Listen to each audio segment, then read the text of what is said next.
ở đấy em khơi cái lạnh muối để sạchមែនតើរបៀបជាបឹងឈូកប៉ុន្តែជាបឹងឈូកនៅតាមបន្លាយតាមចង្អូនេះ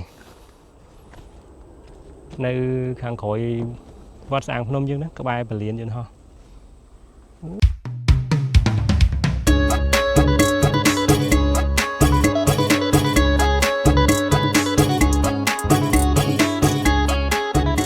យ៉ាងដែរពុកម៉ែបងប្អូននេះធ្លាប់តែនេះជាបឹងណា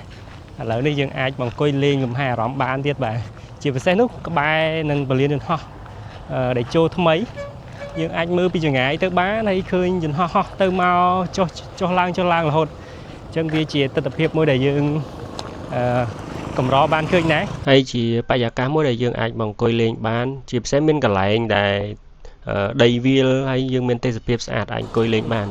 គ្រាន់តែឥឡូវហ្នឹងគឺនៅមានឡានធំគាត់ដឹកដីដឹកអីចឹងទៅអាចរៀងហុយបន្តិចបើយើងឡើងមកលើទំនប់ហ្នឹងប៉ុន្តែ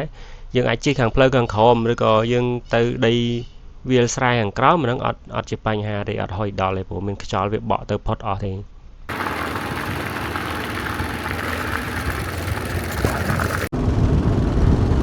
ឡូវមានឡានដឹកដីចឹងវាហុយបន្តិច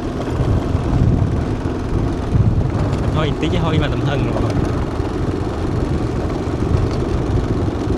វខ្ញុំឃើញកន្លែងមួយដែលស្អាតមែនតើ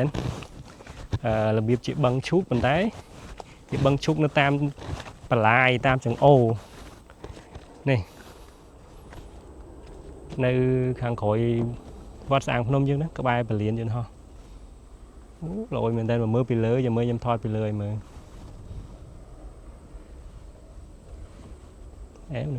មានទូកកណូតជិះលេងទៀតណា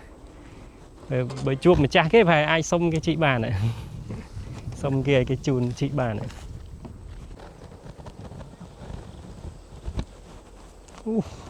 ទេសភាពដល់កនេះបាទអញ្ចឹងបើសិនជាពុកម៉ែបងប្អូនអរគ្នាចង់រកកន្លែងលំហែអារម្មណ៍ចិត្តអីបាទមិនត្រឹមតែអ្នកស្អាងទេនៅនេះអ្នកពេញក៏ចិត្តដែរជិះមកបន្តិចដល់ហើយតាមពលានយន្តហោះថ្មីហ្នឹងយើងអាចមកលេងនៅនេះបានមានទេសភាពស្អាតហើយយើងអាចមើលយន្តហោះហោះចុះឡើងបានទៀតចឹងខ្ញុំមានប៉ុណ្្នឹងទេអរគុណច្រើនពុកម៉ែបងប្អូនទាំងនេះសម្រាប់ការទស្សនាវីដេអូមកដល់ទីបញ្ចប់នេះក៏សូមអរគុណហើយសូមជម្រាបលាជួបជាមួយខ្ញុំបាទនៅវីដេអូក្រោយទៀត